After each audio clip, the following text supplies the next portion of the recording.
بسم اللہ الرحمن الرحیم۔ جی صفحہ نمبر 11 سے آج ہم شروع کریں گے۔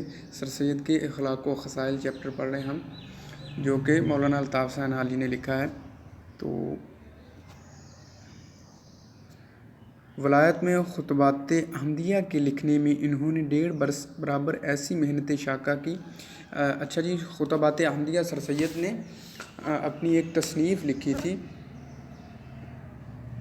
تو اس کے لکھنے میں سر سید نے بڑی کڑی محنت کی اور مسلسل محنت کرتے رہے، اور مسلسل محنت کرنے کے باوجود آپ کے پاؤں میں ایک مرض پیدا ہو گیا، اور وہ جو ہے آخری دم تک جو ہے ختم نہیں ہوا۔ اور سر سید کا ایک اور ادارہ قائم کیا تھا جو انہوں نے سائنٹیفک سوسائٹی، یاد رہے کہ سائنٹیفک سوسائٹی انہوں نے ایک ادارہ قائم کیا تھا جس میں اس نے انگریزی بکس کے، انگریزی کتابوں کے تراجم کروائے تاکہ مسلمانوں کو پڑھنے میں سمجھنے میں آسانی ہو۔ یہ بھی سر سید کا ایک نمایاں کارنامہ ہے جو مسلمانوں کی حالات کو بہتر بنانے کے لیے بہت کارگر ثابت ہوا اور بہت کارآمد ثابت ہوا۔ تو جو سر سید ہے کچہری میں ہوتے تھے، عدالت میں ہوتے تھے، وہاں سے سیدھا آ کر جہاں عمارت قائم ہو رہی تھی وہاں پر آ کر بیٹھ جاتے، اور وہاں پہ پنکھوں کی ہوا جو ہے، ٹھنڈے پنکھوں کی ہوا چھوڑ کر جو ہے عصر اور مغرب کی نماز تک جو ہے وہیں رہتے، اپنی اس عمارت کے قریب جہاں پر کام ہو رہا تھا۔ ٹھیک ہے جی۔ اور ہمیشہ سر سید جو ہے کام سے جب بھی خالی ہوتے تھے تو ہنسی دل لگی دوستوں کی صحبت سے اپنے دل کو خوش کرتے تھے۔ یعنی سر سید احمد خان کی طبیعت میں کچھ بھی تصنع، بناوٹ یا غرور و تکبر نہیں تھا۔ جب بھی فری ہوتے اپنے دوستوں کے پاس، اپنے رشتہ داروں کے پاس، اپنے ملازمین کے پاس چلے جاتے۔ ان میں سے کوئی بھی جو بھی جس طرح کا بھی ہوتا، چاہے کوئی بوڑھا ہوتا، ٹھیک ہے، ملازم ہوتا، تو ان سے جو ہے ہنسی مذاق کرتے، ان سے مذاق کرتے، اپنا دل بہلاتے۔ اور یہ وجہ ہے کہ وہ کہتے ہیں کہ یہ زندہ دلی کی علامت ہے۔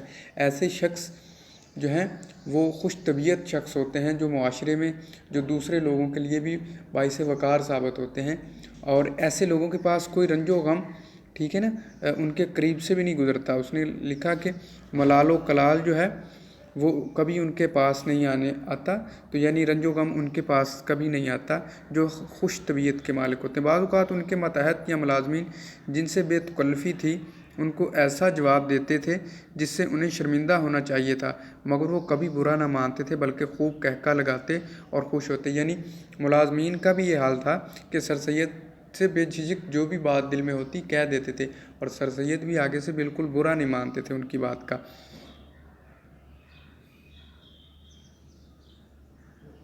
سر سید جو ہے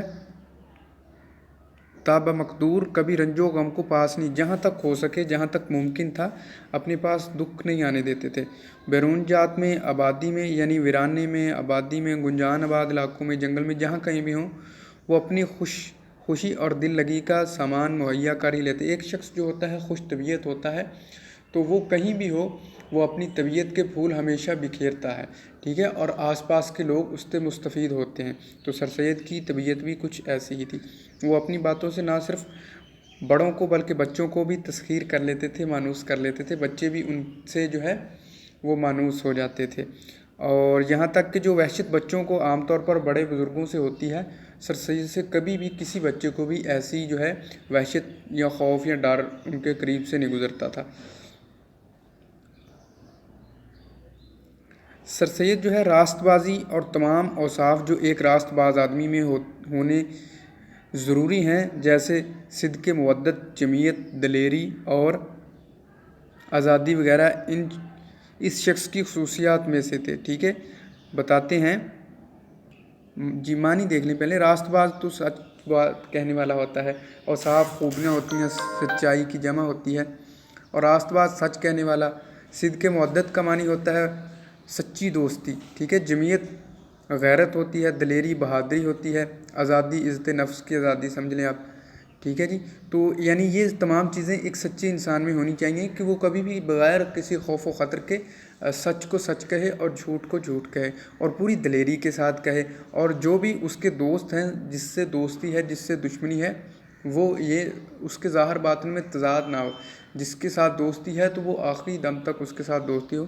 تو یہ ساری خوبیاں سر سید کی طبیعت میں شامل تھیں۔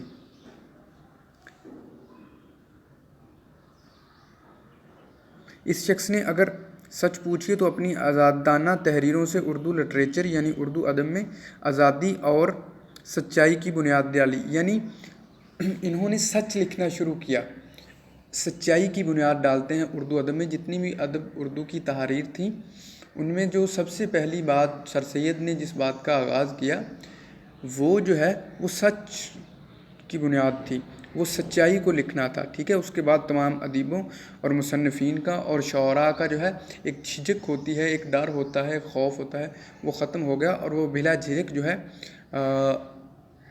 لکھنے لگے، سچ لکھنے لگے۔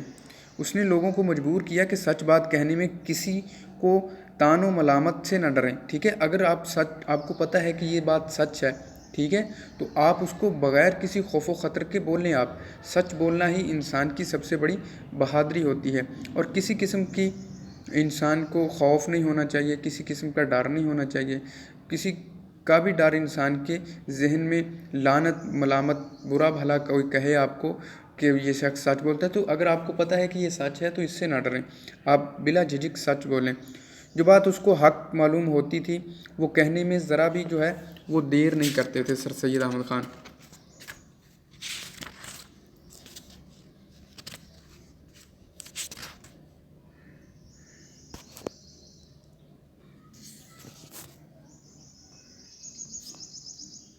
جی اس کے بعد ہے جی کہ دنیا میں کوئی دوسرا شخص بھی اس بات میں اس سے اتفاق کرنے والا ہے یا نہیں۔ آپ کو یہ بھی نہیں سوچنا چاہیے کہ میں جو بات کر رہا ہوں چاہے یہ سچ ہے پر مجھے اس بات کا خوف ہے کہ پتہ نہیں کوئی اس کا ساتھ اس بات میں میرا ساتھ دے یا میں اکیلا ہی ہوں، تو اس بات کا بھی خوف و خطرہ نہیں کرنا چاہیے۔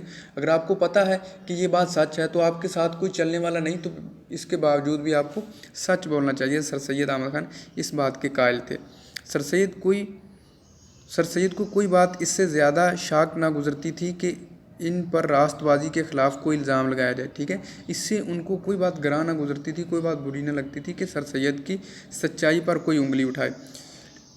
یہ شخص فی الواقع راست بازی کو اپنا دین و ایمان سمجھتا تھا۔ سر سید جیسے خود راست باز تھے اور اسی طرح راست بازوں کی دل سے قدر بھی کرتے۔ سچا انسان تھا، جیسے اپنی طبیعت تھی ویسے اپنی طبیعت جیسے لوگوں کو جو ہے پسند بھی کرتے تھے، سچے لوگوں کی قدر بھی دل سے کرتے تھے سر سید احمد خان۔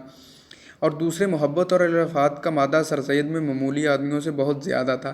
یعنی سر سید کے دل میں دوستوں کے لیے، احباب کے لیے، غیروں کے لیے بھی محبت کا مادہ جو ہے بہت زیادہ تھا، اور اسی لیے ان کے تمام تعلقات میں محبت کا ظہور بدرجہ غایت پا جاتا۔ حد درجے تک جو ہے ان کی طبیعت میں محبت اور ایمانداری پائی جاتی تھی۔